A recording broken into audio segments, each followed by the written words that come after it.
Bonjour à tous. On se retrouve pour la lettre 65. Alors une lettre assez longue où Sénèque nous parle d'Aristote et de Platon, mais il explique aussi pourquoi il parle d'eux.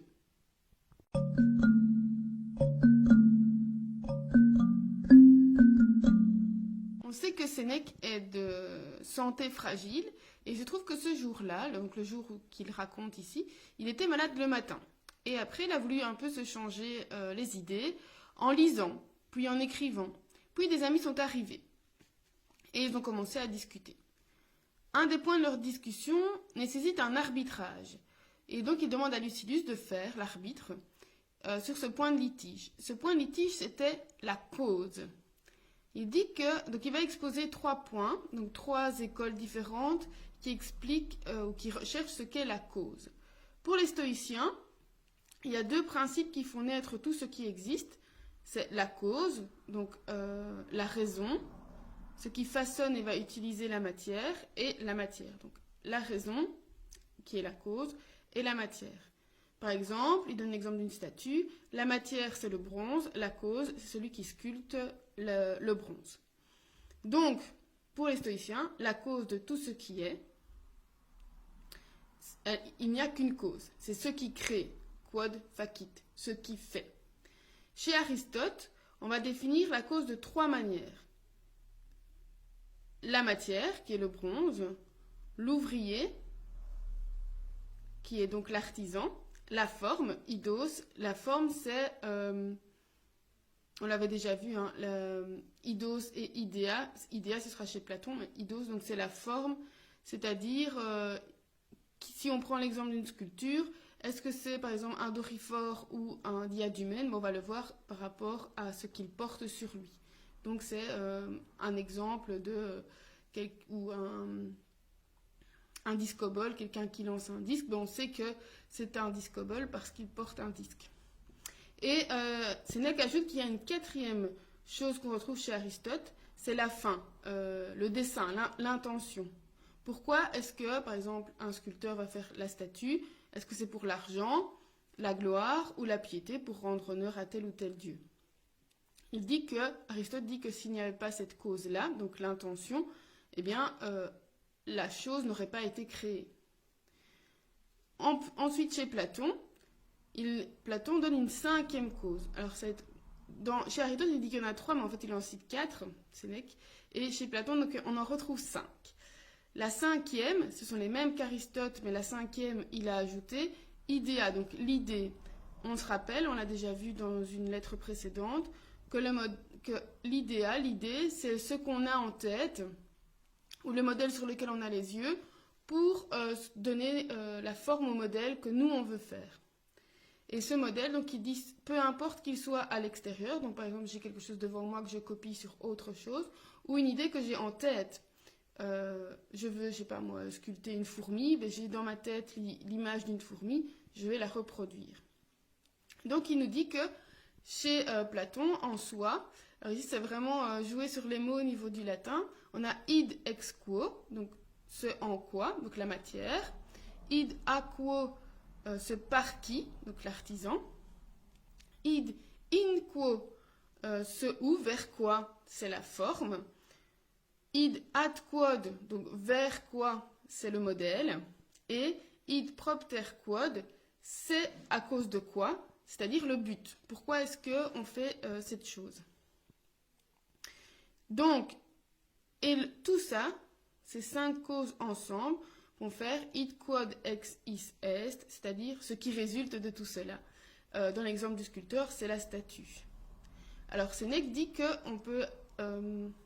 Platon prend ces 5 causes-là et les rapporte au monde.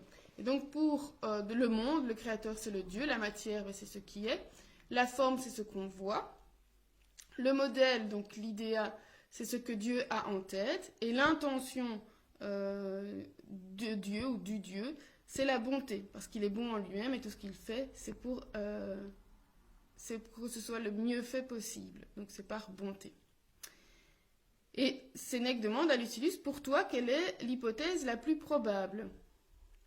Et Sénèque rajoute que pour lui, Aristote et Platon disent trop ou trop peu. Donc soit ils développent trop, soit ils développent pas assez, parce que pas assez dans le sens s'ils développent déjà ces choses-là, ils ont oublié de parler du temps, parce qu'il faut du temps pour faire quelque chose, du mouvement, du lieu, là où ça se fait, du mouvement, parce qu'il dit que s'il n'y a pas de mouvement, rien n'est créé. Et donc, voilà.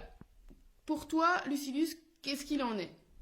Nous, ce qu'on recherche, dit-il, c'est la cause première et générale, celle qui englobe tout. Il dit qu'elle doit être simple, car la matière elle-même est simple. Et pour lui, c'est celle qui crée, donc c'est Dieu. Pour Sénèque, tout le reste des causes dépend de celui qui crée, celui qui est à l'origine. Et tout le reste, ce sont des instruments de la cause. Alors, Lucilius, il demande d'arbitrer, mais Sénèque donne son avis à lui. Donc il espère que Lucilius sera d'accord avec lui, je suppose. Lucilius pourrait lui demander, mais pourquoi est-ce que tu te prends la tête sur des subtilités pareilles, voilà, qu'est-ce que ça va t'apporter, puisque tu m'as toujours dit qu'il faut chercher quelque chose qui va apaiser mes passions, m'élever. Pourquoi est-ce que tu fais ça? Eh bien, Sénèque dit qu'il ne perd pas son temps, car justement, il recherche la paix de son âme. Tout ce qu'il recherche, alors il a utilisé inspectio, donc c'est vraiment rechercher, examiner. Toutes ces considérations relèvent et réconfortent son âme lorsqu'elle est accablée par le poids de son corps. Donc on rappelle qu'il est justement en train il est malade, et donc il cherche à faire échapper, élever son âme par rapport à ce corps qui est pour lui une prison. La nature, elle a permis à l'âme de se libérer du corps quand c'est trop pesant, quand il est trop pesant. Elle quitte le terrestre pour s'élever vers le divin. Elle devient libre, dit-il. Elle s'évade de son cachot en s'élevant vers le ciel. Donc vraiment, le corps est considéré comme une prison, quelque chose qui enferme. Il dit c'est comme les artisans qui travaillent dans un endroit sombre, un peu lugubre.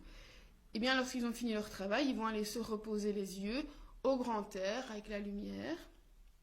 Eh bien, l'âme, elle part se reposer dans la contemplation de la nature. Nous sommes attachés à notre corps, nous devons admettre que c'est le cas, que notre âme a besoin de notre corps pour exister sur Terre, mais on peut s'en éloigner, justement par la meilleure partie de nous-mêmes, c'est-à-dire notre âme. On peut se détacher de son corps. On va se faire à notre vie de mortel parce qu'il faut l'accepter, mais en sachant qu'on a une perspective plus élevée. Il dit « Laisse-moi examiner la nature, chercher à connaître d'où vient le monde, qui a donné forme aux êtres, qui est l'artisan de ce monde. » Voilà, toutes des questions un peu existentielles. Il dit « Faut-il que j'ignore d'où je viens, où je vais ? Dans quelle étagère ?» C'est moi qui ai rajouté ça. Voilà, toutes les questions qu'on peut se poser, mais des questions aussi qu'on pose souvent. Hier, il disait il faut avoir l'âme d'un enfant. Voilà, voir comme si on voyait le monde pour la première fois. Ici, c'est toutes des questions que les enfants posent, mais à un moment, certains vont cesser de les poser, parce que soit ils vont faire semblant que ces questions n'existent pas, parce que on n'y trouve pas spécialement de réponse précise, donc on laisse tomber, ou alors on va faire semblant d'avoir une réponse. Ou alors on va continuer à chercher. Et il lui dit, si tu m'empêches de faire ça, si tu m'empêches de faire ces recherches, de me poser ces questions-là, tu me forces à vivre la tête baissée, comme un esclave. Moi je suis trop grand, dit Sénèque, je suis né pour de plus grandes choses. Je ne veux pas être l'esclave de mon corps, et d'ailleurs la fortune peut s'attaquer à lui sans atteindre mon âme. Dans ce corps habite une âme libre. Jamais ce corps ne me forcera à avoir peur, à être hypocrite, à mentir. Et quand je voudrais, je m'en détacherai. Ça, il l'a déjà dit plusieurs fois. Vraiment, quand ce sera plus possible, il pourrait penser au suicide pour se libérer de ce corps qui est devenu vraiment trop pesant. Mais, même si nous sommes rivés l'un à l'autre, associés, nous sommes associés, mais pas à part égale. L'âme tirera à elle tout le droit, donc elle est supérieure au corps. Et dit que le mépris du corps, donc le voir comme ce qu'il est, c'est la liberté assurée.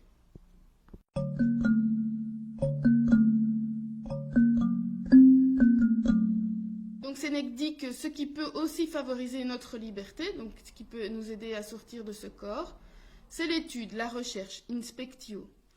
Donc inspicere, c'est vraiment aller chercher dans. Hein. Donc tout est constitué par la matière et par Dieu, et c'est Dieu qui dirige tout. Comme l'âme dirige le corps. Le pire doit être au service du meilleur. Donc on doit pouvoir utiliser notre corps au service de notre âme. Et dans ce cas-là, il dit fortes simus adversus fortuita, nous serons ou soyons forts contre les choses fortuites, donc contre les accidents qui vont nous arriver, contre ce qui nous est envoyé par la fortune. Soyons forts contre ça. Ne redoutons pas les mauvais traitements, les blessures, les chaînes, la pauvreté. Et puis qu'est-ce que la mort? C'est soit une fin, soit un passage. Alors il dit, si c'est la fin, ça ne me fait pas peur, parce que ne plus être, c'est la même chose que de ne jamais avoir été. Et si c'est un passage, eh bien aller ailleurs, ça ne me fait pas peur, parce que je ne serai jamais ailleurs, je ne me sentirai jamais ailleurs aussi à l'étroit qu'ici. Donc on sent que Sénèque ici, il est vraiment emprisonné dans ce corps qui lui pèse, et peut-être que la mort, il verrait ça comme une libération. Donc on sent, là c'est la fin de la lettre, mon petit commentaire, on sent que Sénèque n'est pas bien et donc que son corps lui pèse. Mais il ne veut pas se laisser abattre et justement il essaie d'élever son âme grâce à ses recherches, à ses discussions qu'il peut avoir. Pour lui, donc ces recherches ne sont pas du temps perdu parce qu'elles servent à élever son âme. Ça me faisait penser, moi j'ai parfois des scrupules à lire, à me poser, à lire. Bon, la lettre, ça fait partie du défi, donc là, je n'ai pas de scrupules et puis je ne me sens pas obligée de le faire. Mais j'ai parfois envie de me renseigner plus sur la simplicité volontaire, sur le stoïcisme, sur les autres philosophies. Et parfois, prend le dessus, je dis oui, mais non, Delphine, tu as bien d'autres choses à faire, le ménage, la cuisine, voilà. Je trouve qu'il y a peut-être des choses plus utiles que ça, mais en fait non.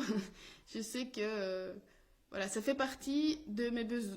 J'ai besoin de lire, d'apprendre, et donc on laisse le ménage pour après. Pas toujours. Mais...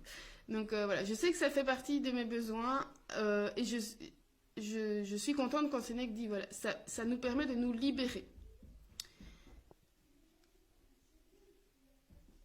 Alors.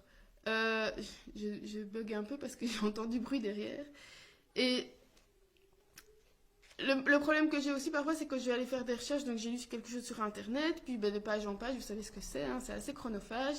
Et finalement, je me perds dans... Voilà, il n'y a plus de structure. Donc maintenant, j'essaye vraiment de me concentrer soit sur des livres, ou alors je me dis, tu vas sur ce site-là et tu ne cliques pas sur un lien qui va t'emmener sur un autre.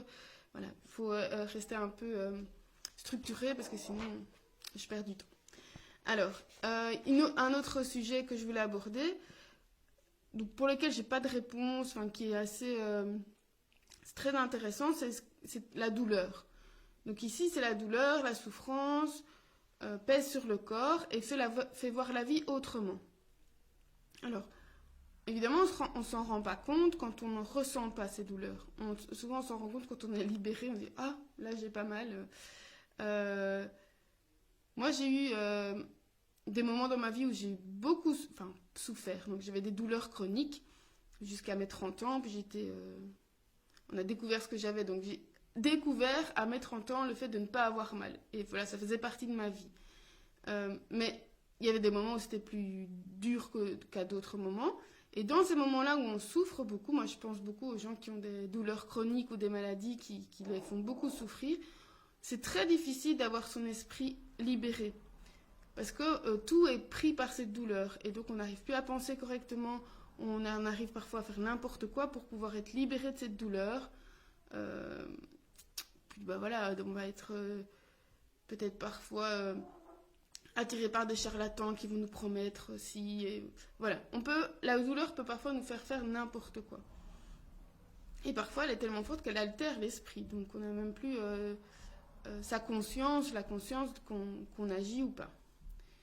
Et je comprends que parfois, on va chercher quelque chose pour libérer son esprit, pour pouvoir l'élever et sortir un peu de ces chaînes qui sont très très fortes. Et donc, voilà, la douleur c'est quelque chose de très complexe. Il y a des petites douleurs sur lesquelles on peut agir, bon, entre autres avec la sophro, parce qu'on a parfois des douleurs qui sont liées à des tensions, des tensions physiques qui sont liées à des tensions mentales, bref, ça on peut faire. Mais il y a des douleurs qui sont là pour nous aider, parce que nous avons des douleurs aiguës.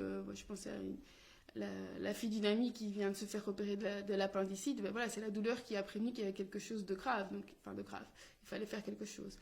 Donc la douleur a son intérêt aussi, mais pas toujours. Parfois elle s'installe et voilà.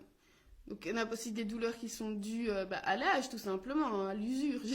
J'avais noté à l'usure comme une chaise qui s'abîme un peu à l'usage, on va dire. Le corps c'est pareil, d'où l'intérêt d'en prendre soin.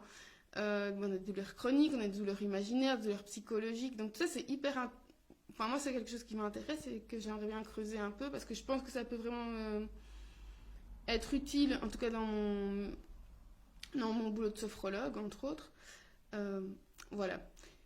Je ne sais pas ce que vous en pensez de vous, si vous avez des douleurs chroniques ou si vous arrivez à... Parfois, même dans des douleurs, on arrive à se concentrer sur autre chose. Il y a des techniques en sophrologie qui nous permettent de déplacer la douleur ou de la prolonger, comme dans les techniques d'accouchement, entre autres, de préparation à l'accouchement. Voilà. C'est assez intéressant, vraiment un sujet à creuser. Donc, on se retrouve demain pour la lettre 66. Celle-là, elle est très, très, très, très longue. Je pense que je vais même commencer un peu aujourd'hui parce qu'elle a l'air ardue. On se retrouve demain pour la lettre 66. D'ici là, portez-vous bien ou à l'été.